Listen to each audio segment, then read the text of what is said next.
In this world of technology, things are ever changing, rearranging. You need someone to help you out. I know someone who can.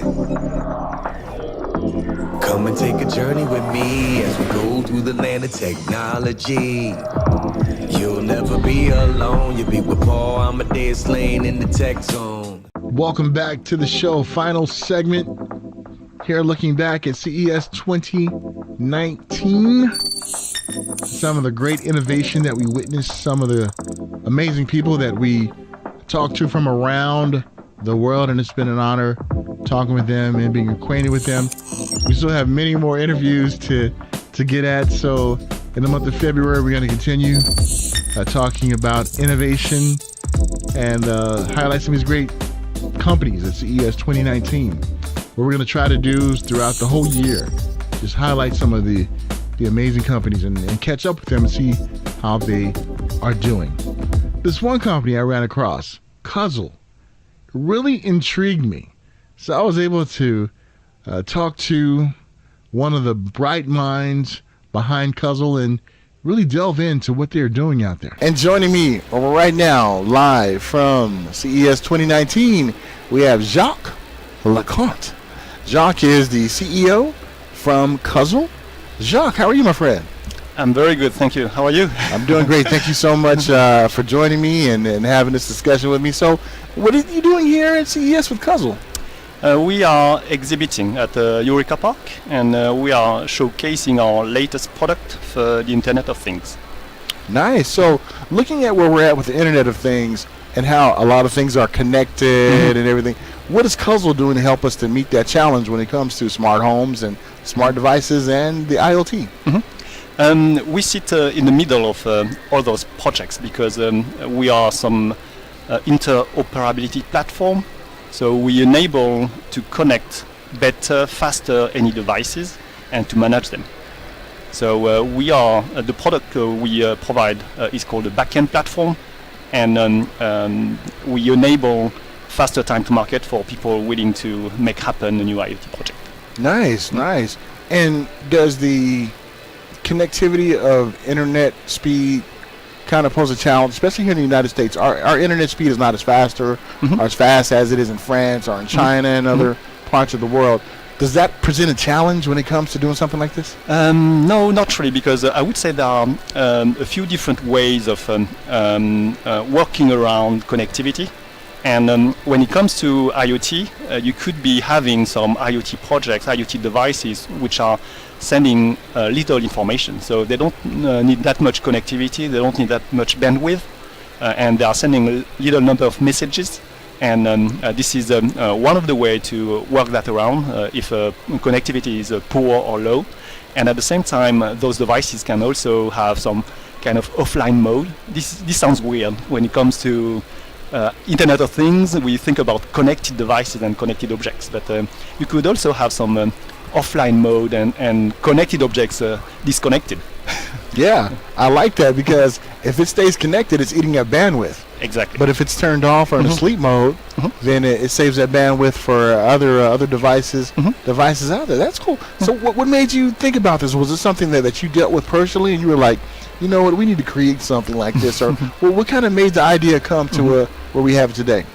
I've been working in the digital IT industry for the past 20 years, more or less. And I was providing services or working for companies transforming themselves, coming from that kind of background with some web projects, mobile projects, where most of the companies are willing to be ahead of the game, being able to be a front runner in terms of digital services. And this is what I've been doing for the past 20 years, enabling companies to accelerate their digital transformation. And in the end, after the past 20 years of web, the past 10 years of mobile, now it comes the time for IoT, where this is the next generation of digital transformation, where IoT is the latest way to make happen all that connectivity.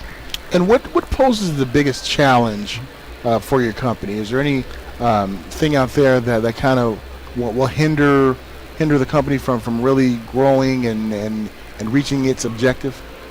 Biggest challenge would be maturity and understanding of what IoT can bring, and lack of expertise on the market. So because this is still brand new, standards are not that much propagated and adopted so far.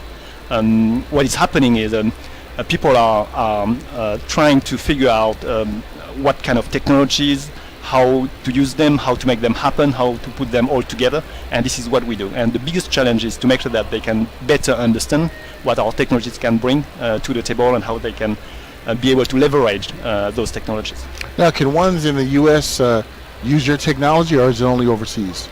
Both. In the US, we've got customers on the East Coast mainly, and we started in France, so we've got customers across Europe, in France, in the UK, and we tend to work for big names and big companies, multinational companies, where transformation is global. Digital transformation touches every channel, every people, every users across multiple countries, across 3 continents. And one example is that US customers we've got recently. The project was rolled out across 3 continents, 6 countries for 500,000 users. Wow. So, and this is something that is showing the global aspect of those digital transformation. That's a pretty wide scale rollout there, 500,000. And when you talked about the challenge about maturity of IoT and also the lack of really understanding, what can we do as a member of the tech community and media covering tech? What can we do to educate ones out there to especially what you guys provide and the service for ones out there? To educate, I would say not being afraid of adopting latest trends and technologies, not being afraid of experimenting, and this is a key, because nowadays lots of people and companies are having high ambition, are willing to do things which will take us to Mars, and in the end everyone is going to the moon or doing something which is lower profile, because everyone needs to start small, but then starting small means that you need to make happen things very quickly, so you need to be able to adopt very early, and this is one of the way to learn better, and there is a learning curve, and people will have to change and be able to go on that path and have that learning curve. And that's one thing that I've noticed, that you have some industries and organizations that are not resistant to change. They want to change, they want to keep up with trends. But then they have what I call these curmudgeons, who, if you bring an innovative idea, they're like, oh, no, this works good. Glue works good, it's fine. I don't need anything like that. And they're really missing out and being innovative and also keeping up with the trends with their competitors. Their competitors are continuing on with innovation and everything and using things that can help them out.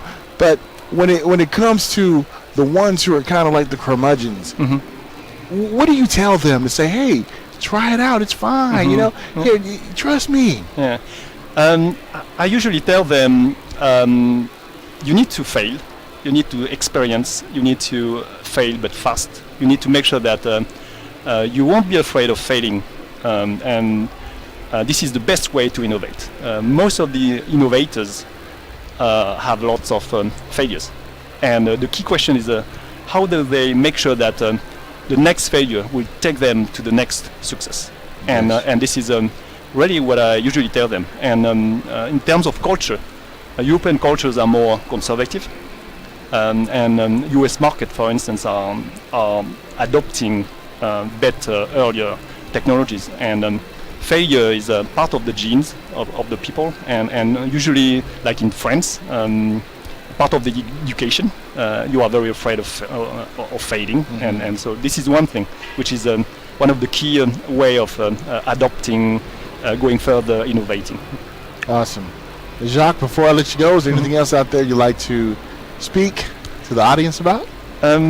Yes, we are very, very pleased to be part of that this CES this year.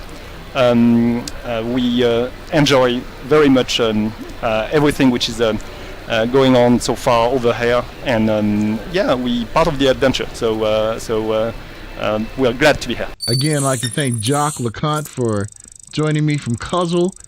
Now we're a little bit more smarter what Kuzzle is, aren't we?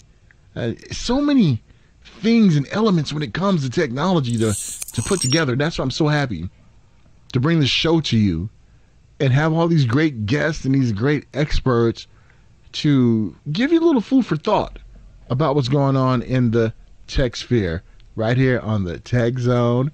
All right, I'm Paul Amadeus Lane. On next week's show, we're going to delve into some more tech from CES 2019.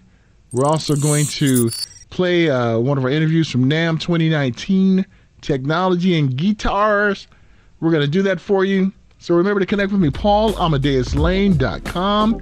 Here in the Tech Zone, ABC News Radio KMET, iHeartRadio, iTunes, YouTube, Stitcher, iTunes. I said that already. Tune in. Didn't say that. YouTube. I don't know if I said that, but I'm out of here like last year. Take care, folks. Talk to you soon. In this world of technology, things are ever changing, rearranging. You need someone to help you out. I know someone who can. Come and take a journey with me as we go through the land of technology. You'll never be alone. You'll be with Paul Amadeus Lane in the Tech Zone.